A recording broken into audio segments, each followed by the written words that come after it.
Sziasztok, üdvözlök mindenkit! Ezúttal ilyen félkezes videózás történik. A videó apropója, nem tudom mennyire felismerhető a képről, ez egy vízhűtésnek a kezdete, illetve az építésének a kezdete. Hát gyorsan nézzük át, hogy mi is lesz ebbe a rendszerbe. 2 darab X360-as Slim XSPC radiátor, amire 6 darab Zalman ventilátor fog kerülni.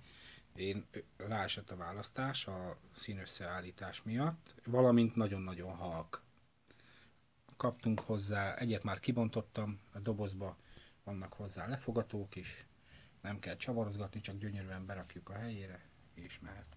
A pumpa, megpróbálunk, nem tudunk, talán most, még most sem, na mindegy. Ő egy DDC 1 plusz T, nagyon erős, ő a legjobb pumpa.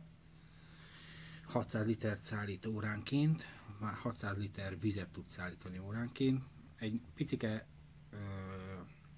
tartály kapott a tetejére, ő is XSPC.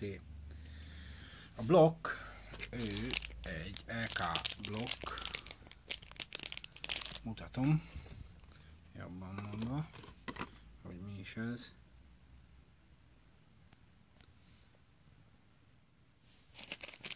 Nikkelezett verzió, mivel a részszínt én nem igazán szeretem, éppen ezért ő egy nikkelezett verzió lett. Itt van benne a lefogató, használati használati útmutatás, hogy hogyan rakjuk össze, valamint a gyártótól kaptunk hozzá pasztát is.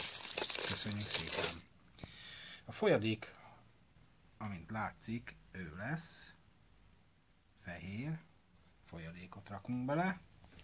Itt vannak a csatlakozók, ez a 3 darab, ez csak egy lezáró a 360 fokos elosztóhoz, az egyik oldalát le kell zárjam, valamint itt lesz a végére a picike kis csapocska, amivel le tudjuk engedni majd a vizet. A csatlakozók, ők azok, hoppá.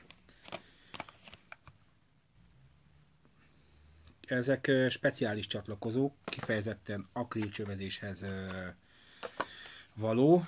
Itt van egyelőre 4 darab akrilcső, átlátszók, nem színesek, mert a folyadék lesz majd színes benne. Mivel akrilcsövezés lesz, ez speciális szerszámok is kellenek. Itt vannak a mérőeszközök, hogy mi mekkora legyen, hány fokba hajtsam meg, derékszög, lefogatók, csavarok, hogy össze tudjam rakni akár U alakba is ezeket a mérőeszközöket, és ki tudom mérni pontosan a helyét. Itt van a csövek meghalításához, itt vannak az idomok, őket szépen le kell majd csavarozni, van benne egy gumicső, amit bele kell húzni a csőbe a melegítéshez. A melegítéshez őt szereztem be, 1500 wattos hőlégfúvó, és egy kis csavar, gyors csavarhúzó. Itt a daraboló részleg. Jaj, nem bírom most kivenni, de kibírom venni. Ide kell szépen belerakni a csövet, és el lehet fűrészelni. Hát mi az, amit kihagytam? Szerintem semmit nem hagytam ki.